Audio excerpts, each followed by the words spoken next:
o pior discurso de um Papa na história. Eu sou Wilson Júnior, seu canal Vai Jun.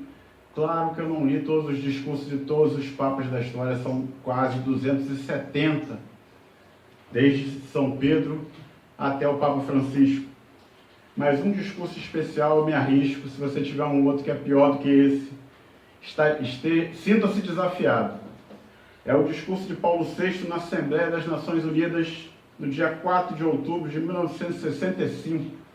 Estava acontecendo o Concílio Vaticano II. Entre uma sessão e outra, Paulo VI teve tempo para ir lá fazer um discurso nos 20 anos da ONU, lá em Nova York.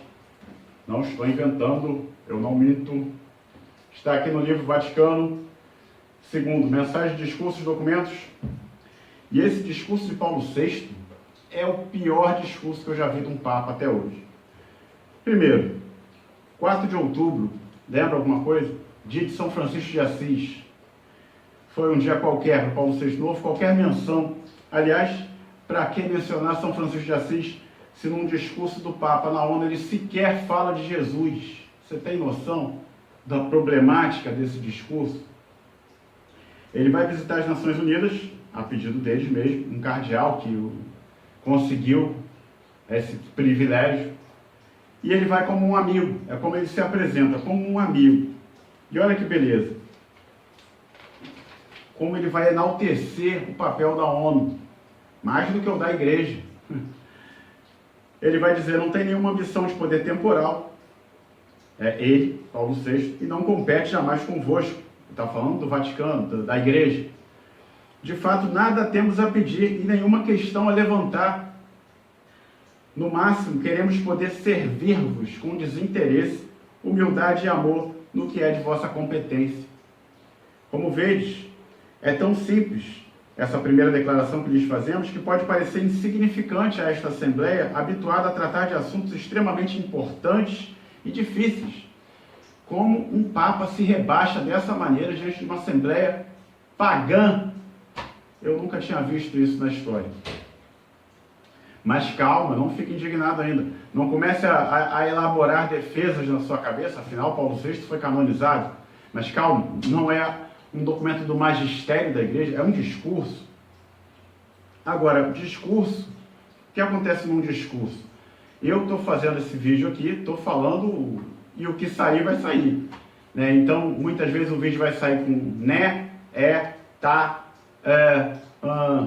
porque é algo improvisado. No caso desses discursos, não. Eles têm dias, às vezes têm meses para preparar esse discurso. Então foram, digamos, para ser bem benevolente, dias de preparação para um discurso que sequer fala no nome de Jesus, de um Papa. Uma oportunidade de discursar na sede das Nações Unidas. Que oportunidade para chamar aqueles homens à conversão, mas não, calma, não caia da cadeira ainda. Solene ratificação moral. Olha que barato. Nossa mensagem, aliás, desculpa, deixa eu te mostrar como Paulo VI se apresenta àquela Assembleia. Sabeis quem somos, independentemente da opinião que possais ter sobre o Pontífice de Roma, conheceis nossa missão. Somos portadores de uma mensagem para toda a humanidade. Falamos não somente em nosso nome pessoal e da grande família católica, mas também em nome de nossos irmãos cristãos que compartilham os sentimentos que aqui exprimimos, especialmente daqueles que nos encarregaram explicitamente de ser seus intérpretes. Vamos mais para frente. Nossa mensagem, em primeiro lugar, ratificação moral e solene de vossa instituição. Inspiramos-nos em nossa experiência histórica.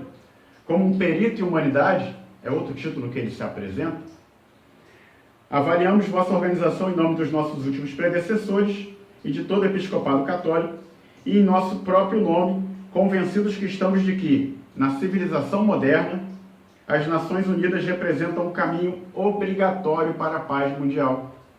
E você, inocente, achando que a paz dependia de Jesus, não é mesmo? A ONU é o caminho obrigatório para a paz mundial. É isso que o Papa está falando aqui, eu não estou inventando.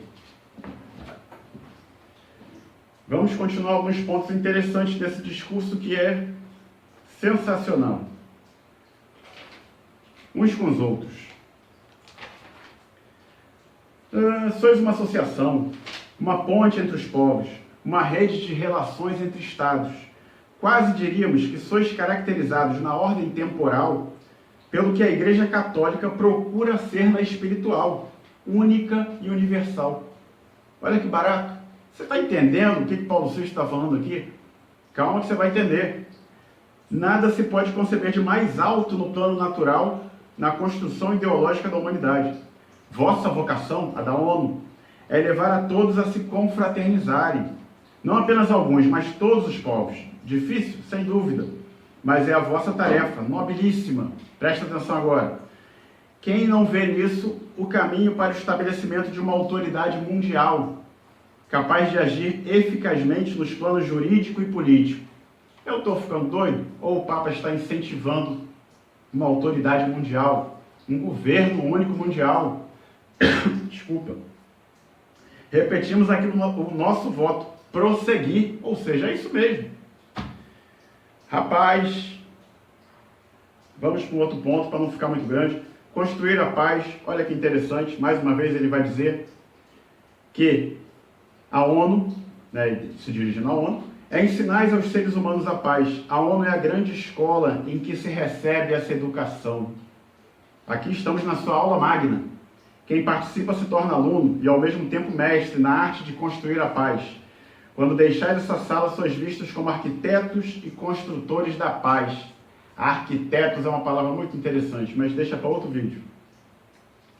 Aí ele vai falar das armas, logicamente, para construir a paz é necessário se desarmar. Porém, enquanto o homem for fraco, volúvel e mau, como se tem mostrado frequentemente, serão infelizmente necessárias as armas defensivas. Quando que o homem vai deixar de ser fraco, volúvel e mau? Nunca. Então sempre vão ser necessárias armas defensivas. Continuando.